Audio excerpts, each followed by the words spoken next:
какие игры? Ну, вообще мама старалась много времени проводить с нами, играть с нами в наши игры. У меня есть старший брат и старшая сестра, мы вместе все росли, и мама проводила с нами много времени в детстве.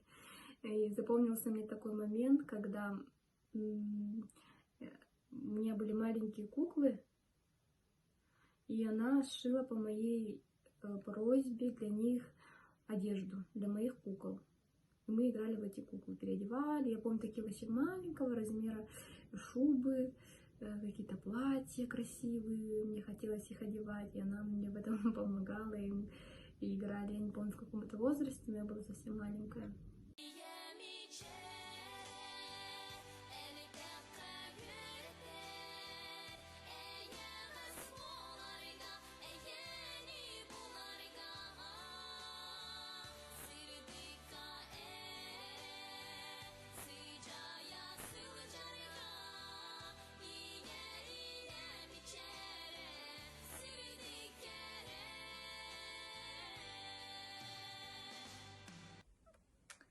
Самое раннее воспоминание у меня, вот такого четкого примера у меня нет, но в детстве наша мама перед сном всегда нам читала сказки. Я помню, как она читала сказку «12 месяцев», и то, что каждый вечер она читала по несколько страниц, не все сразу, а по несколько страниц. Я прямо это помню, помню ее голос, помню, как мы тогда лежали и каждый вечер ждали продолжения этой сказки. Я точно не могу сказать, потому что это, наверное, больше видно со стороны. Но по моим личным ощущениям, мы, наверное, похожи в том, что много времени любим проводить дома. Ну, то есть мама в свое время, она тоже работала, много гастролировала и так далее, но всегда стремилась быть дома вместе с нами, нам готовить, дома убираться. У нас всегда был порядок. Возле дома она что-то делала, летом она высаживала цветы, огород, в общем, все эти дела. И я, наверное, такая в нее. Я тоже люблю сидеть больше дома, проводить время с детьми, там готовить.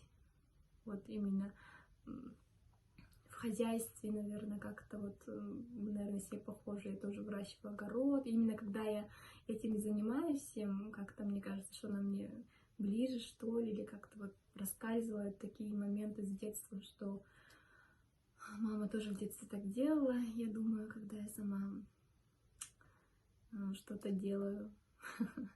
В общем, вот такие простые жизненные моменты.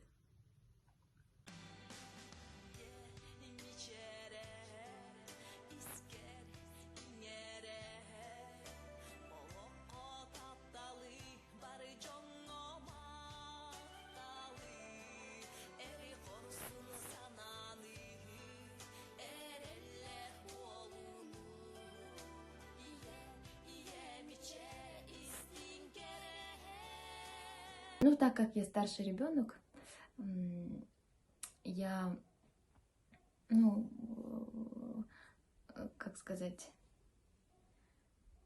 мы с ней, она всегда вот, как я своей дочке теперь говорю, помоги мне, наверное, я была, очень надеюсь, что я была для нее помощницей, вот, и, у нас всегда были хорошие отношения с ней. Но особенно последние месяцы ее жизни мы стали особенно близки. Это было, как-то вот чувствовалась тогда очень такая близость, искренняя близость. Какие качества? Все взрослые, наверное, стараются воспитывать детей, чтобы они были ответственными, добрыми, там, уважали взрослых и так далее. Вот это вот она все нами прививала. И мы вообще были такими ответственными детьми втроем. Нас каждое утро даже в школу не будили. Ну, то есть только будили, мы сами собирались, сами уходили, со школы приходили. Мы были супер ответственны, может, они нас этому и учили. Да, мы уроки сами делали. В общем, все сами как-то. Вот. С детства мы выросли такими ответственными, самостоятельными детьми. Ну, свое детство. Потому что мы всегда ее ждали с таким трепетом ее возвращения с гастролей. Она уезжала на учебу, мы тогда жили у бабушки. И вот эти вот разговоры по утрам и по вечерам до 8 утра, потому что до 8 утра тогда было по стационарному телефону городской звонок был 50% со скидкой.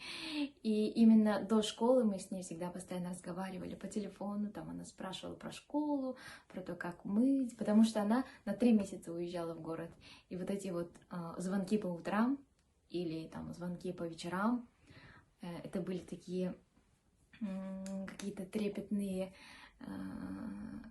минуты, наши разговоры с ней.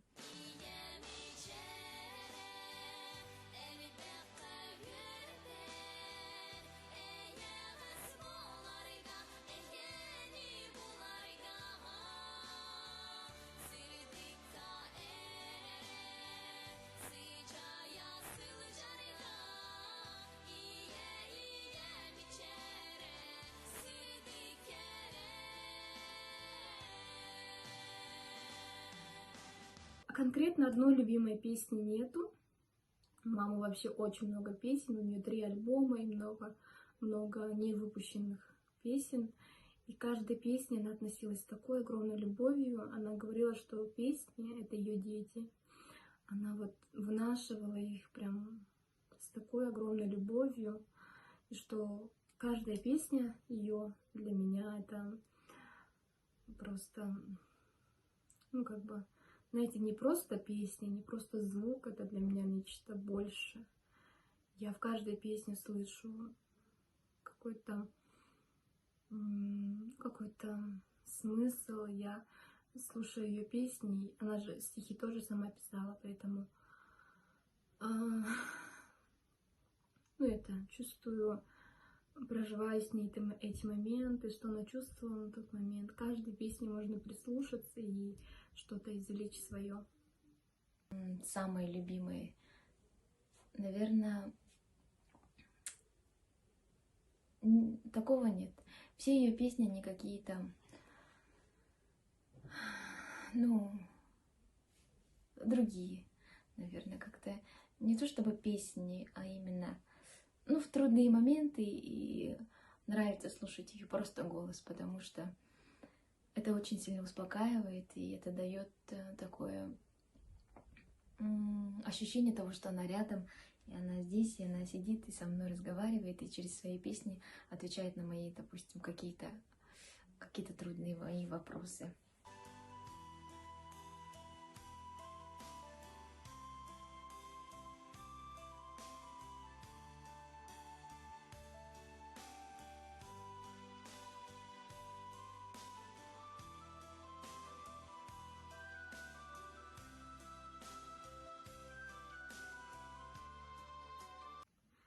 Любимая, как я и говорила, она очень-очень любила готовить, у нее это очень хорошо получалось, она могла приготовить вообще и от мучного что-то очень вкусное, всякие рулетики разные, сладкие, и до солений вот этих вот она очень-очень классно делала, помню, квашеную капусту, такой прям вкус детства, может быть, да, и соленые огурчики у нее были какие-то по своему рецепту, какие-то, в общем, она это все умела, поэтому все, каждое блюдо, приготовленное мамой, наверное, для каждого человека это самое вкусное.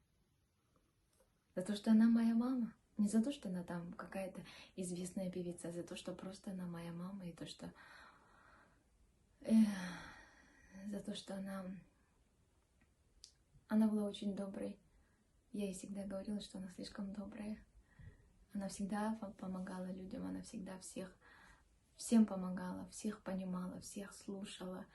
К нам часто приходили гости, там, ее подружки, и воспоминания их о ней говорят то, что... Ну, я же ведь не была и подругой, да, допустим. И именно от их воспоминаний такое идет ощущение, что она была очень верным другом.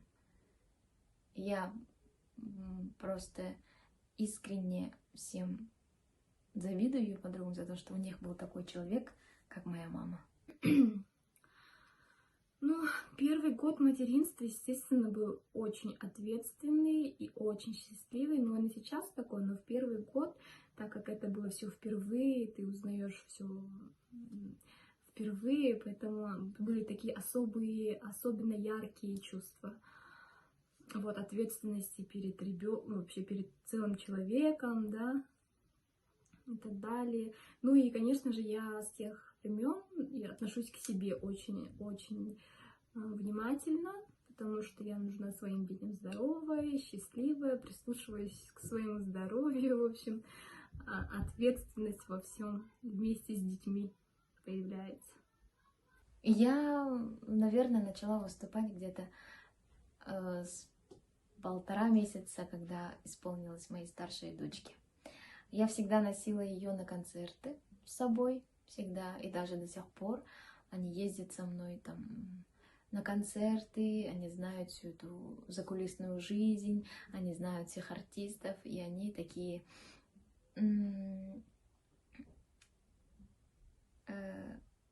как сказать,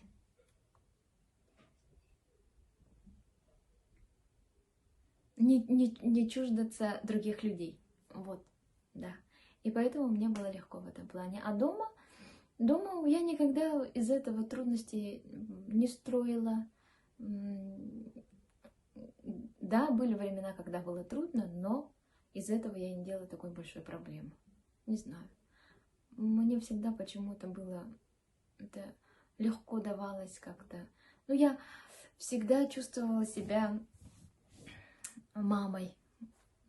Вообще у меня не было таких трудностей. Я всегда знала, как там с первых дней, как пеленать ребенка, как давать грудь, что делать, когда они плачут.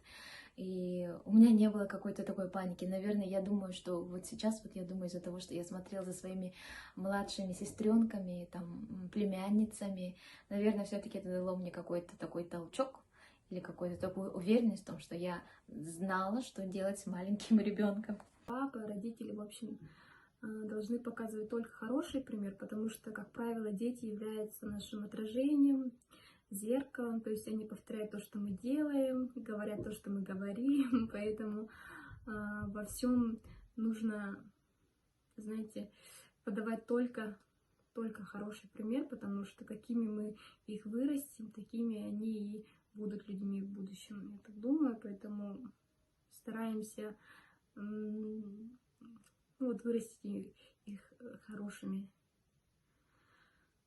честными, добрыми, ответственными и подавать только хороший пример. Естественно, я думаю, у каждого человека меняется жизнь, когда у них появляется ребенок, потому что ты становишься ответственнее не только за себя, но и за маленького человечка. Естественно, жизнь полностью меняется, потому что, ну, это же естественно. Вот как я и говорила, естественно, в детстве, когда я была совсем маленькая, да, я, наверное, считала, что, ну, быть матерью это очень просто, это одевать их, куда-то ходить с ними там, и так далее, но это, естественно же, ты понимаешь только тогда, когда становишься мамой, да, как это ответственно, это колоссальный труд каждодневный быть матерью. Вот, поэтому, естественно, отличается то, что я думала в самом маленьком возрасте, каково это быть мамой, когда играла со своими куклами, и каково это сейчас. Вот. Даже не знаю, какой совет. Нужно прислушиваться к себе. Вот, не быть слишком мамой, которая суетится над ребенком. Более прислушиваться нужно к ребенку. Какие книги? Ну, лично я сама очень люблю читать якутские книги. Я сама собираю сборники якутских поэтов, ну, то есть стихотворения люблю читать на якутском. И последняя книга, которую я прочитала, это только Николая Якутского. И вот эту вот книгу, если вы не читали, я вам советую и прочесть.